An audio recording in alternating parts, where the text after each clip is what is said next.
Hi everyone, it's Man. Hope you're doing okay and keeping well and having a nice Wednesday so far. In today's video it's going to be a tagged video, and I was tagged by JJ Booker and Blacksmith, so thank you JJ. And in today's video the tag is reader's profile tag. So I'll just get into it. There's 10 questions altogether, and question 1 is, what makes a good book? I think what makes a good book is, main part for me is the characters. I think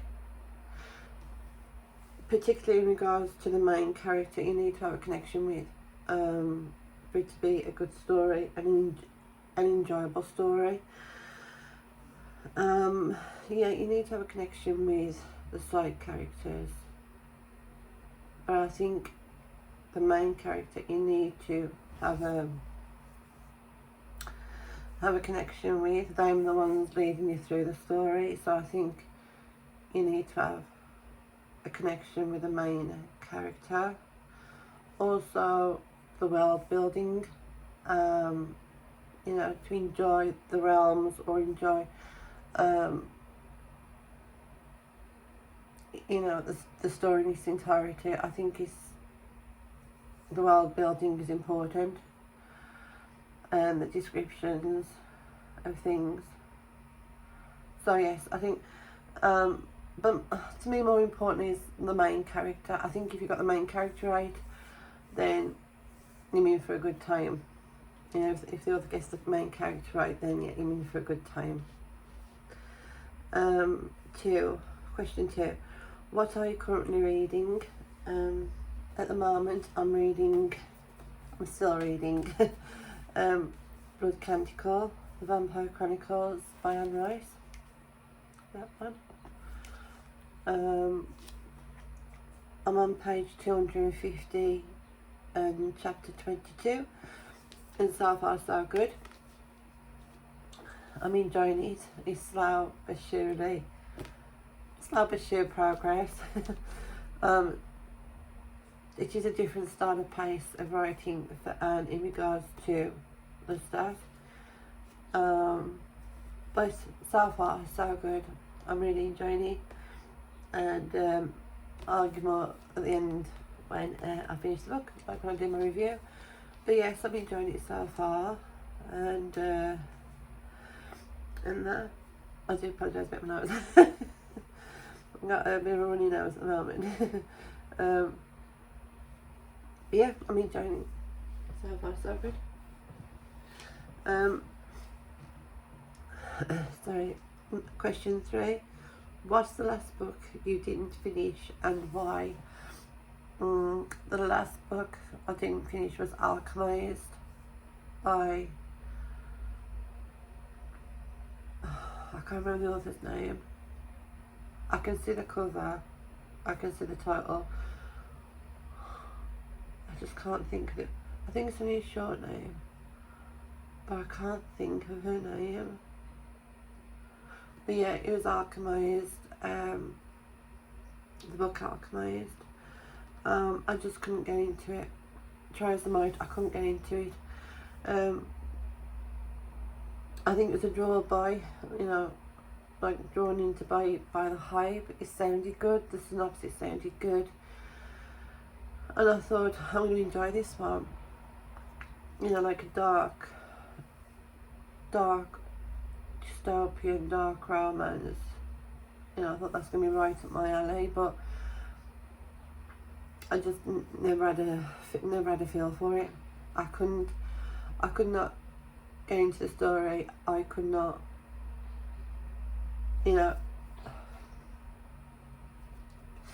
I couldn't connect with the characters. I wasn't feeling it. I wasn't enjoying it. So I did gently DNF it, but I don't think I'll return back to it. I don't think I will. Again, I think it was a hype by, and although again the synopsis sounded good to me at that time, the reality was when I started reading it. It just wasn't for me. So, yeah, Alchemized by... I can't think of a name. I do apologise about that, I just can't think of a name. But I'm not knocking the book. It's obviously got his fans, and he's obviously done really well.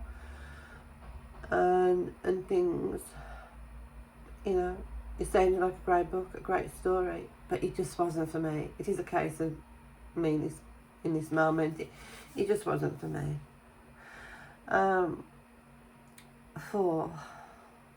Question 4, sorry. What obscure book do you wish other people would read?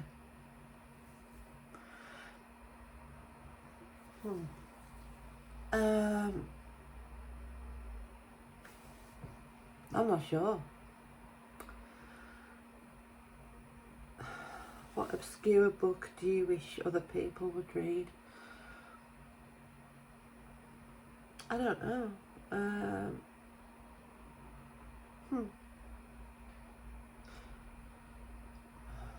Oh, I mean, many years ago, I read a book called, I think it's called Geek Love, set in a sideshow.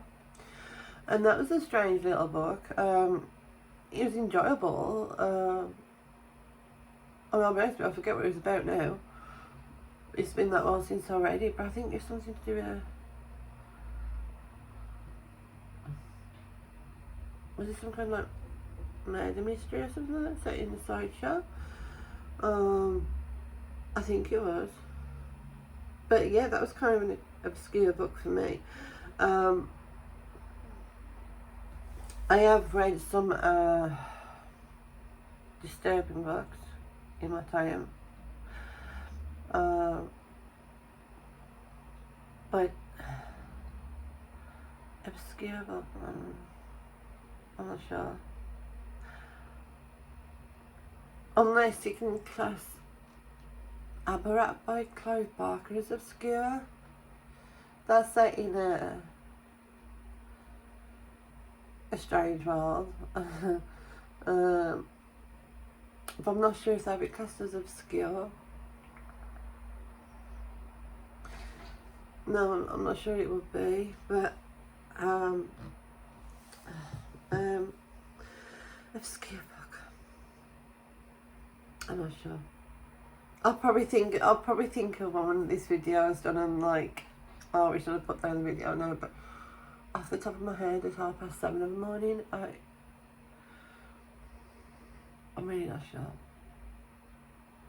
But I have read a book called Geek Love, and it was good. It was just odd, but enjoyable. So, but that was many years ago. So yes, I think maybe Geek Love, and I forget the author again. I'm sorry, I apologise. But that was an enjoyable book for odd reasons. Question 5. What's the longest book you've ever read? The longest book I've ever read. I'm not sure about this one. No. At the beginning of the year, earlish part of the year, I did reread Cold Canyon, and that is 751 pages long. I'm not sure if that was probably one of the longest books I've ever read. But I have read Sarah J. Maas. I have read the Court of Thorns and Roses books up to Court of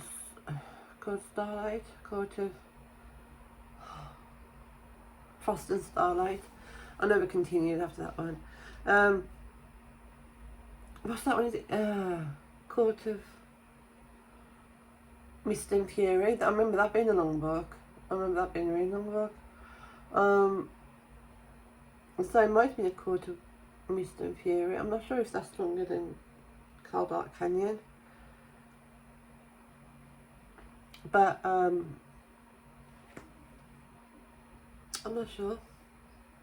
Gosh, my mind's on the Gauss at the moment. I've got a cup of coffee. It's not kicking in yet.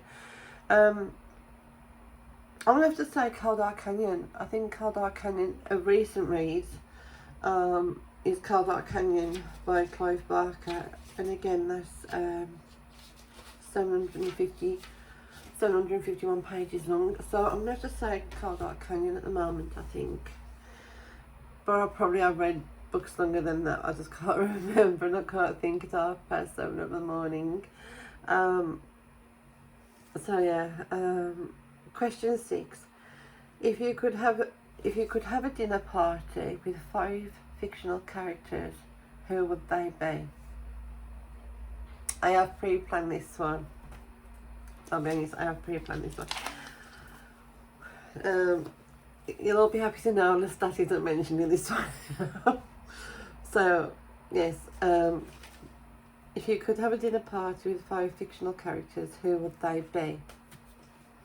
But on the Chronicles, the Vampire Chronicles theme. First one, David Talbot from the Telemasca of the Vampire Chronicles. I think he would make an interesting dinner guest. It would be fascinating to have a conversation with him in regards to the Telemasca, in regards to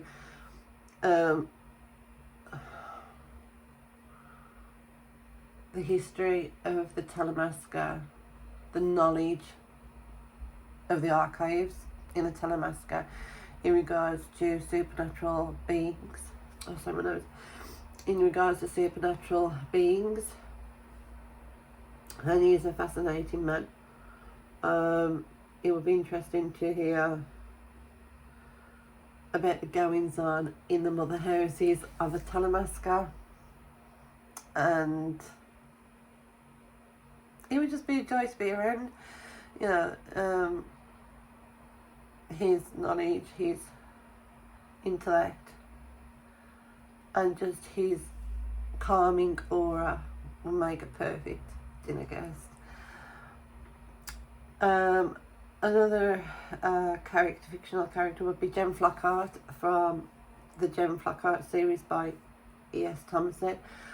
She will make a fascinating guest as well, in regards to finding out about botanicals, in regards to the workings of, and the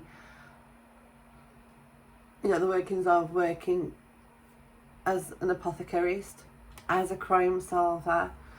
It'd be also interesting and fascinating to hear about the different plants, different flora and faunas, and their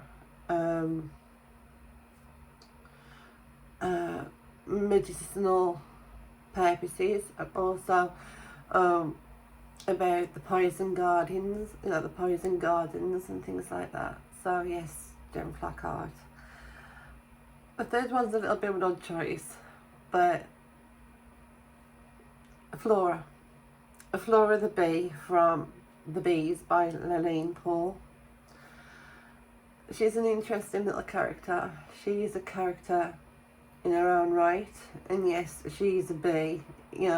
In the Bees book, everything is set from Flora's point of view, and you're seeing the world through Flora's eyes.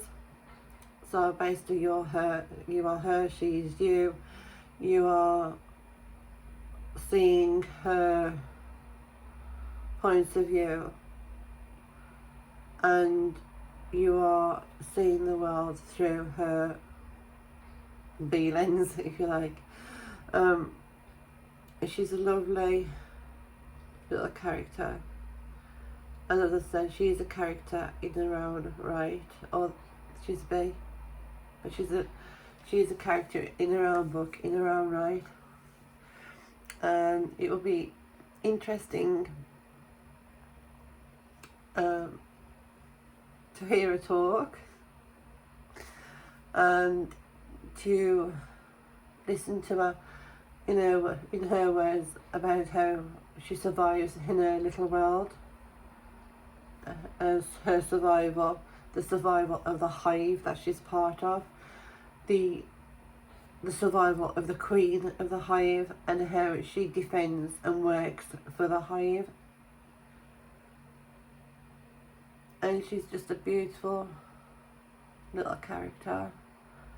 And I know it's an odd choice. I know it's an odd choice to have a bee at a dinner party. But it's like I've just said, in regards to the bees, the book, everything is from her perspective. Everything is from her point of view. She's her own character. She's got her own voice. And if we can, when we read books, if we can believe in talking lions and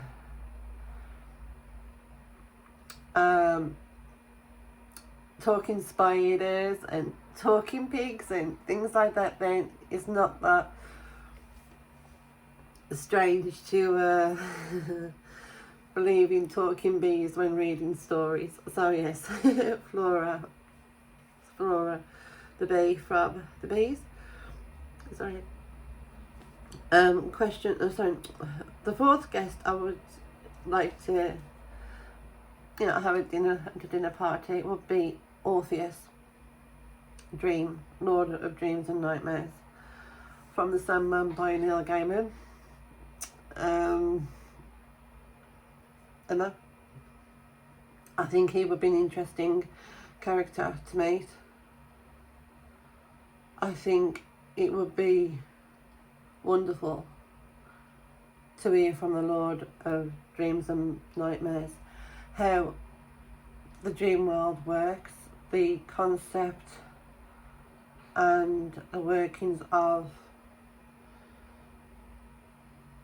dreams and nightmares. The different dimensions, the different realms of of dreams and nightmares, and what causes people to dream of dreams as they do. It'd be interesting to hear, what dreams are made of. And I think he'd just be a fascinating character to talk to.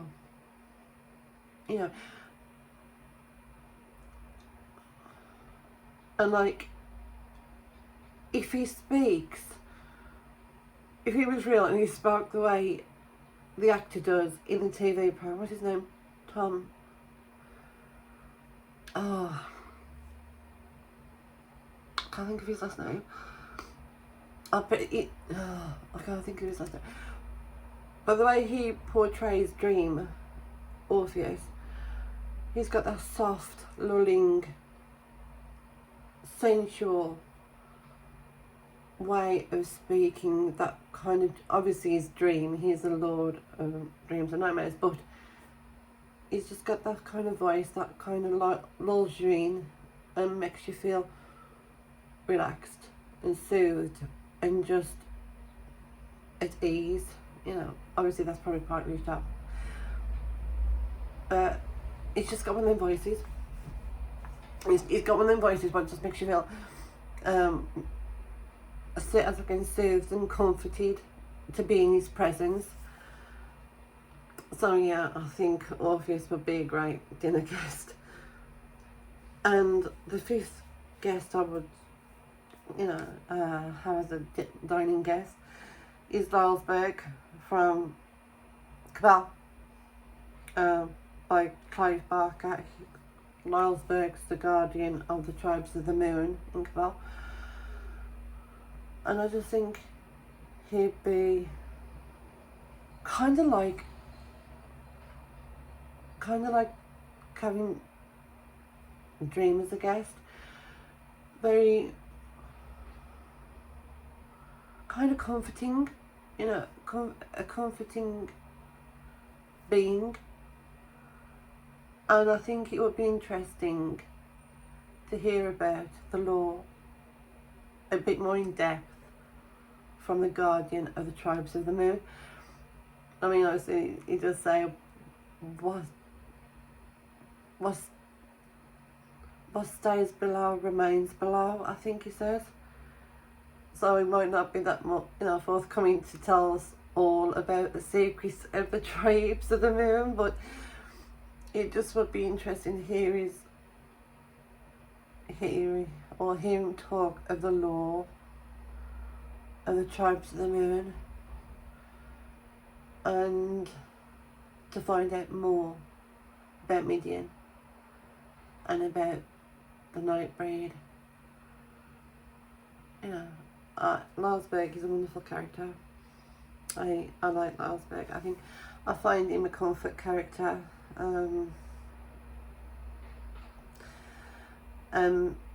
Midian, like with maybe younger, or things have been happening in your lives and things like that, and you want to escape to a place or run to a place and feel protected and safe in a sanctuary. Midian has always been my safe place, if you like. So yeah, Lalsberg from Cabal.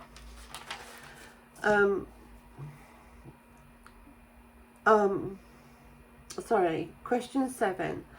5 books you'd want if stranded on a desert island. I've pre-planned this one. Right, first up, on the Clive Barker theme. If I was stranded on a desert island, it would be Caldar Canyon by Clive Barker. My favourite Barker book of all time. I just love this story. It's just a fantastic ghost story. Set in the Hollywood Hills, all about basically the glitz and glamour and the underbelly, the seedy underbelly of Hollywood, in a fictional Hollywood. But it makes you wonder. It makes you wonder if there's more to it than that. But yeah, it's a great story. It's a fantastic book. My all-time favourite Barker. My all-time favourite Barker. And I can't recommend this enough. If you like ghost stories set in the Hollywood Hills, if you enjoy having the fear, knocked out of you sort of thing, if you enjoy scary, sensual, supernatural stories, then Caldar Canyon, fantastic read. Next up, I would take The Tale of the Body Thief by Anne Rice, The Vampire Chronicles. I really enjoy this book. I've always had a soft spot for this book. To me, this is the main book, the main introduction to David Talbot, of who he is, what he is, and his connection to Lestat. I find David Talbot to be the calm of Lestat's storms. I find him to be a very comforting and safe character.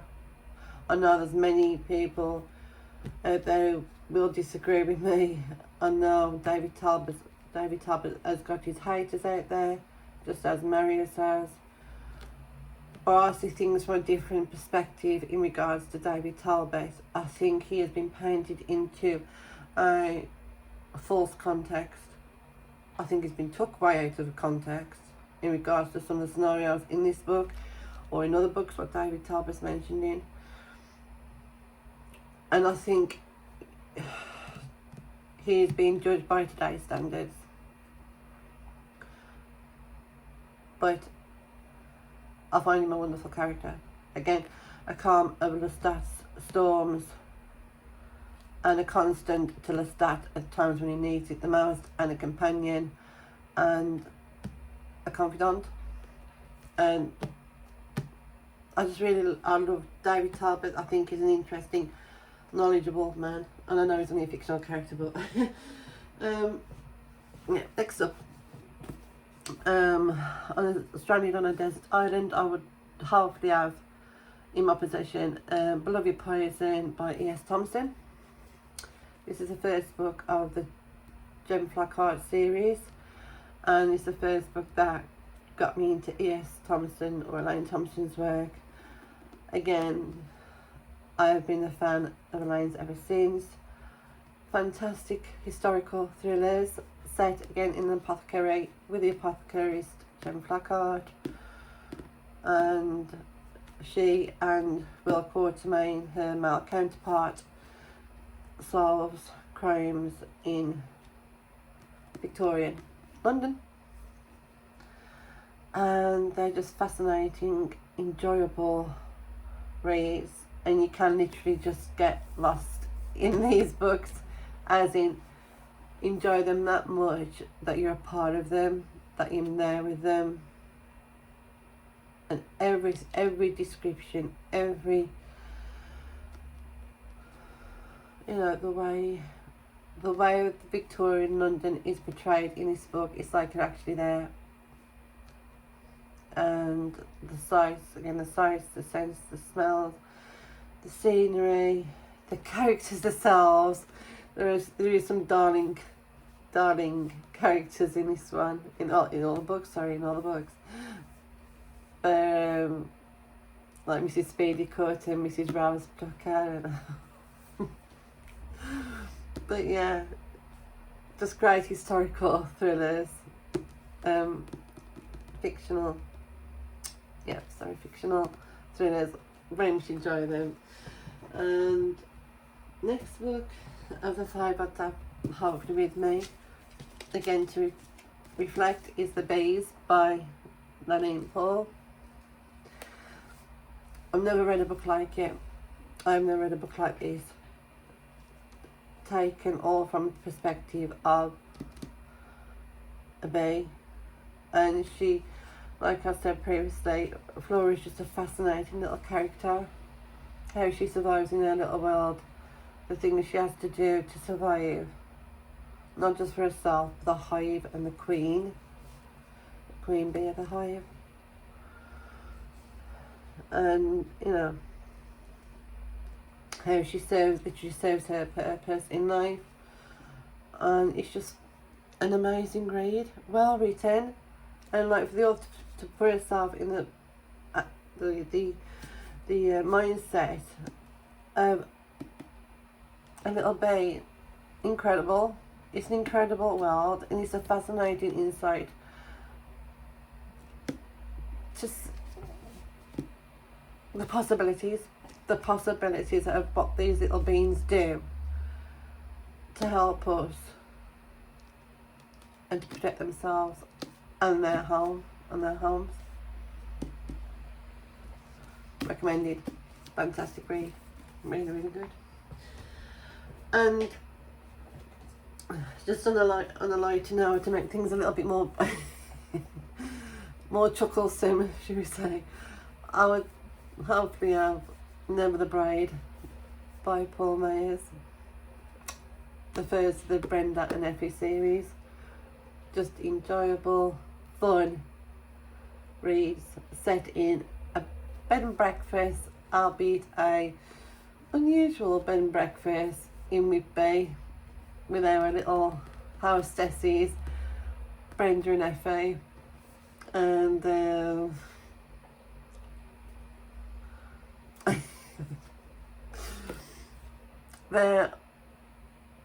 great reads. Honestly, they are very, very quirky. They are very surreal at times, and they're just adorable. Brenda and Effie are just adorable. I don't really care so much about them without giving spoilers away and things like that. But they're just great, fun books, all set in Whitby in this weird and wonderful bed and breakfast, written by Paul Mayers. And yes, again, I can't recommend them enough. Fun, quirky, enjoyable, time out reads. That's those.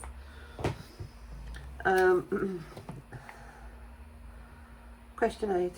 One book you could not put down. There've been quite a few.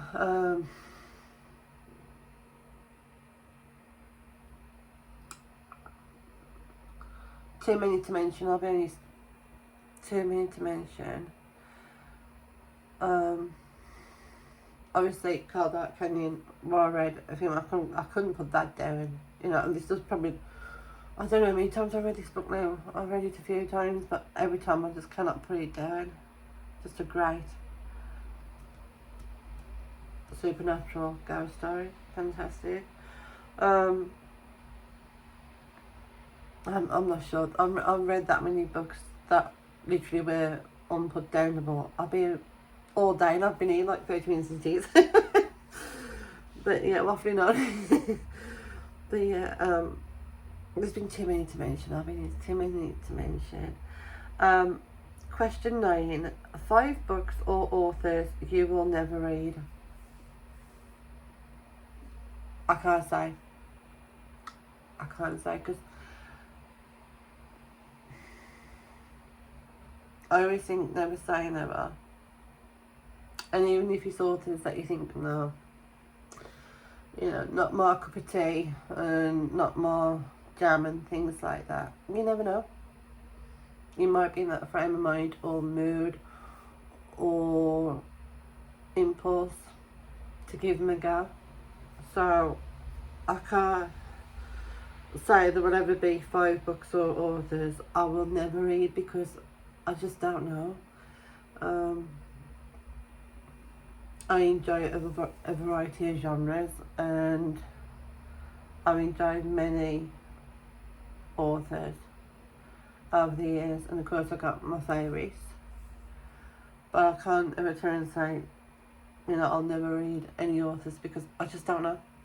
It all depends on what mood I'm in at that time, and I always like to give authors a fair chance regardless of reviews or regardless of any controversies and things like that. If a book appeals to me, if a book and a storyline appeals to me, then yes, I will give them a go.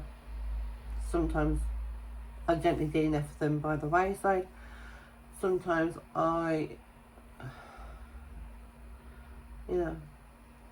sometimes I do that. But I always like to give authors a fair chance. And so I can't say I'll never read any authors because I just don't know. Question 10, last question. Question 10, if you were to write a book, what would it be about? Probably how not to waffle on during videos. What would it be about? I'm not sure.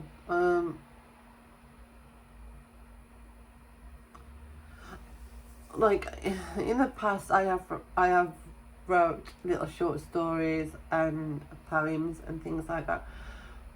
But in regards to not published, nothing like that, just like private little stories and poems, just as a pastime, and I don't know whatever happened to them now, but just like as a pastime and something to do, but not published. Oh no, okay.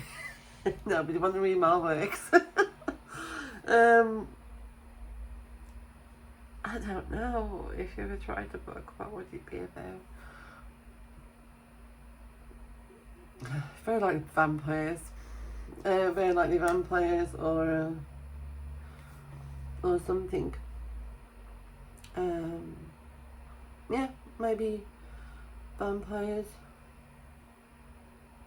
or yeah, probably just my belly's just rumble. Yeah, probably vampires or something. Maybe. I'm not sure. Yeah. I'm going to go with vampires because it very likely probably would be. And that's it. That's the 10 questions and my 10 answers in the reader's profile tag for this video. And I know I've waffled on quite a lot in this one, but it's just to, in regards to fictional characters for dinner and things like that. Not that it's like ever going to happen, but them would be the fictional characters who I would invite. And yeah, and as weird and as strange and as possibly obscure, yeah, Yeah, I guess so. I guess in a fun, nice little way. Going back to question 4, what obscure book do you wish other people would read? The Bees. The Bees. I think it's obscure enough and interesting enough, and yeah, so yeah, I wish people would read The Bees and see life from a bee's perspective and how much of a struggle they have and how much we need to protect them, look out for them, look after them and save them. They do a great job and they deserve our respect. So yeah, The Bees, going back to question 4, obscure, they're fantastic. So yeah, that's it for this video. I have waffled on literally enough now, I think. But again, thank you JJ, JJ the Bookworm Blacksmith. I really enjoyed this video, and thank you for tagging me, and I hope you're keeping well, and I hope you're all keeping well. And as always, I just tag you all, whoever would like to take part in this tag. The questions will be in the description underneath, and it will be interesting to hear your answers for these questions. And who would you invite to dinner? What's the longest book you've ever read? What if you could write a book, what would you write a book about? And if you were stranded on a desert island and you took 5 books, who would they be? And what would the titles be? Who would the authors be? And yeah, that's it for today. So as always, thank you for watching. Take care, stay safe, happy reading, enjoy the day, and I'll see you all again soon in my next video. Bye for now. Bye bye.